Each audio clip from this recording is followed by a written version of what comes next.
পুলিশের মধ্যে সর্বকালের নিকৃষ্ট অস্থিরতা চলছে। পুলিশ এখন যা কিছু ঘটছে, পুলিশ ধারণ করতে পারছে না।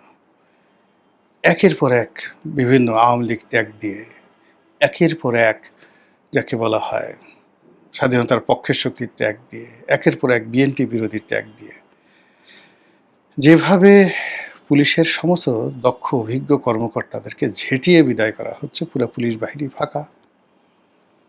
খালি জায়গাতে যাদেরকে নিয়োগ দেওয়া হচ্ছে খুব অল্প সময়ের জন্য। জনাব আরিফ নামক একজন এই পুলিশের এসপি কর্মকর্তা, সে তো সরাসরি সাংবাদিক নাজমুস সাকিব তার সাথে যে সাক্ষাৎকার দিয়েছেন, সেখানে যে সকল কথাবার্তা বলেছেন রীতিমতো লোমহর্ষক। অন্যদিকে গত 17 বছর ধরে পুলিশে যে সকল বড় বড় কর্তারা সাফার হয়েছেন, তারা এই জমানাতে এসে একটা পোর্টফোলিও পেয়ে 6 মাসের বেশি তারা ভোগ করতে পারেনি, এর মধ্যেই তাদেরকে বিদায় করে দেওয়া হয়েছে। আর নতুন নতুন জায়গায় যারা আসছে, এরা বিএনপি করবে কিভাবে? এরা নয় জামাত করে, নয় আওয়ামী লীগ করে।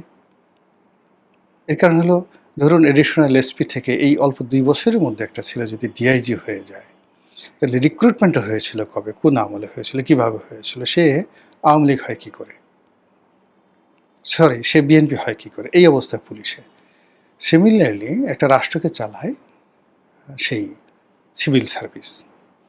সেই সিভিল সার্ভিসের সেক্রেটারি থেকে শুরু করে উপসচিব পর্যায়ের যারা ডিসি র্যাঙ্কে ছিল, পাইকারি হারে প্রথমে ওএসডি, তারপরে চাকরিচ্যুত, এবং আরও সামনে চাকরিচ্যুত করার প্ল্যান চলছে।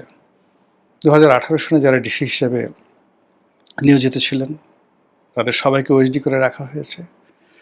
আর এই সময়টিতে যারা এসপি ছিলেন, খুব কয়েকদিন আগে এরকম 37 জন না 38 জন কর্মকর্তাকে চাকরি থেকে অব্যাহতি দেওয়া হয়েছে। কাজে ওই সময়টাতে যারা ডিসি ছিলেন, তারা হয়তো কেউ এডিশনাল সেক্রেটারি হয়েছেন, কেউ হয়তো জয়েন্ট সেক্রেটারি হয়েছেন, তো তাদের সবাইকে ওএসডি করে রাখা হয়েছে। ওএসডি করে রাখার পর এখন তাদেরকে দেখা গেল যে তাদেরকে চাকরিচ্যুত করা হবে, এরকম একটা আতঙ্ক ছড়িয়ে পড়ছে। তো আতঙ্ক ছড়িয়ে পড়ার কারণে তারা পারিবারিকভাবে, মানসিকভাবে, সামাজিকভাবে তছনছ হয়ে গেছে। 2018 সনে আমি নির্বাচন করেছি। আমি ওই সময়টাতে এসপি, ডিসি তাদের দ্বারা, টিওনোর দ্বারা, ওসি দ্বারা মারাত্মকভাবে অপমানিত, লাঞ্ছিত হয়েছি। শুধু আমি না, বিএনপির 300 এমপি হয়েছেন। কিন্তু এত কিছুর মধ্যে যেটা হয় যে কিছু কিছু কর্মকর্তা যারা নিজেরা তাফালিং করেছেন অগ্রগামী হয়ে, কিছু কিছু কর্মকর্তা চুপ ছিলেন, কিছু কিছু কর্মকর্তা নীরব থাকতে বাধ্য হয়েছেন, আবার কিছু কিছু কর্মকর্তা গোপনে সাহায্য সহযোগিতা করেছেন। এটা সত্য কথা। এখন আপনি শাস্তি দিবেন, শাস্তি দেওয়ার জন্য আপনি দেখেন যে আসলে কোন লোকটি অন্যায় করেছে, ঘুষ করেছে, দুর্নীতি করেছে, আওয়ামী লীগের তাফালিং করেছে, ইত্যাদি ইত্যাদি সব কিছু।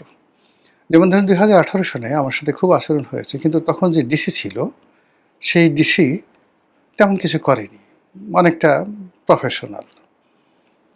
এসপি খুব বেশি তাফালিং দেখায়নি, কিন্তু একটা এডিশনাল এসপি ছিল, ও মাই গড, ওকে দেখে মনে হতো জয়নাল হাজারি। সে পারলে আমাদের যে এমপি প্রার্থী ছিলাম, আমাদের পাছার উপরে বুটের লাথি মারার জন্য সে সারাদিন মিলিটারি যুদ্ধের যে গাম বুট আছে ওইগুলো পরে থাকতো। একজন এডিশনাল এসপি, আমি নাম জানি না, এত বেয়াদব এসপি আমি জীবনে দেখি না। আমি শিওর সেই যে এসপি কিছু করেনি ওই সময়, সেই এসপির চাকরি চলে গেছে, কিন্তু এডিশনাল এসপি এখন কোথায় আছে আই ডোন্ট নো। আবার দেখুন, আমার সময়টাতে 18 সনে পটুয়াখালীতে যে এসপি ছিল, সেই ডিসি ছিল, one of the finest man, ভদ্রলোক মানুষ। তাকে হয়তো ওএসডি করা হয়েছে, কিন্তু তারপরে একজন ডিসি গেছে, আমার নামটা মনে আসছে না, যে ডিসি আমার বাড়িটা ভেঙে দিছে। ওখানে আওয়ামী লীগ, বিএনপির যত নেতা ছিল, কামাল সম্ভবত সেই ডিসির নাম বোধহয় কামাল, এরকম কিছু একটা হবে, নরসিংদী বাড়ি, পাগলা টাইপের।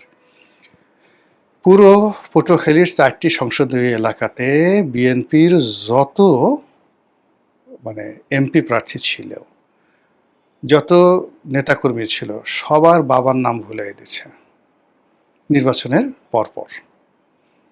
এবং ওখানে যে যারা আওয়ামী লীগের পান্ডা ছিল, সেই পান্ডাদের সাথে একসাথে বসে যত রকম অপকর্ম আছে সব একসাথে করত। আচ্ছা, এখন সে কোথায় আছে? তাকে কি ওএসডি করা হয়েছে? সম্ভবত না। হয়তো সে বহাল তবিয়তে এডিশনাল সেক্রেটারি হয়ে গেছে, আমি জানি না, আই ডোন্ট নো। তো এইভাবে আমার বক্তব্যটা হলো যে আপনারা যদি শাস্তি দিতে চান কাউকে, তদন্ত করেন, তারপরে বিচার করেন, বিধি মোতাবেক তাদেরকে শাস্তি দেন। কিন্তু গণহারে, পাইকারি হারে যদি দেওয়া হয়, তাহলেই হবে কি, পর্দার আড়ালে নানা রকম খেলা হবে।